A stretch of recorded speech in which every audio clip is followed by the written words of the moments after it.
સરખેજથી LJ college Mahammadpura જતા માર્ગ પર એસીડોનની સામે એક ભયંકર અકસ્માત સર્જાયો। પાછળથી દોડતી બ્લેક કારે સફેદ કારને જોરદાર ટક્કર મારતા સ્થળ પર ભારે અફરાતફરી મચી ગઈ હતી।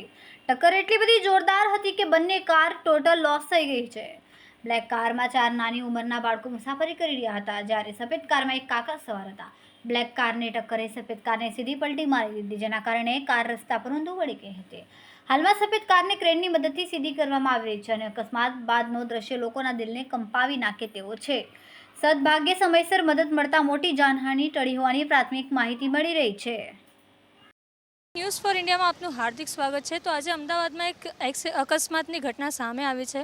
જેમ કે આપ મારી પાછળ અત્યારે જોઈ રહ્યા છો કે વ્હાઇટ રંગની સ્કોડા કાર અને તેની જ પાસે એક બ્લેક રંગની જે વરના ગાડી છે તે અત્યારે અહીંયા પસાર થઈ રહી હતી, જેમાં વ્હાઇટ રંગની જે કાર હતી તે આગળ હતી ને તેની પાછળ જ એક બ્લેક રંગની સ્કોડા કાર આવી રહી હતી, વરના કાર આવી રહી હતી। વરના કારની સ્પીડ આશરે 80થી 100ની હતી। તેના કારણે ત્યાં જે આપ જોઈ રહ્યા છો જે ડિવાઈડર છે ત્યાંથી લઈને તો ગાડી અહીંયા સુધી, વ્હાઇટ રંગની ગાડી અહીંયા સુધી ઘસડાઈને આવી।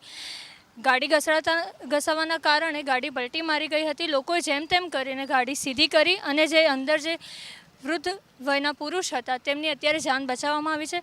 ભારે અકસ્માત સર્જાયો હોવાના કારણે અત્યારે કોઈ જાનહાનિની વિગતો સામે નથી। જે લોકોને ઈજા થઈ હતી તે લોકો અત્યારે ઈજાગ્રસ્ત છે અને હાલ હોસ્પિટલમાં ભરતી છે।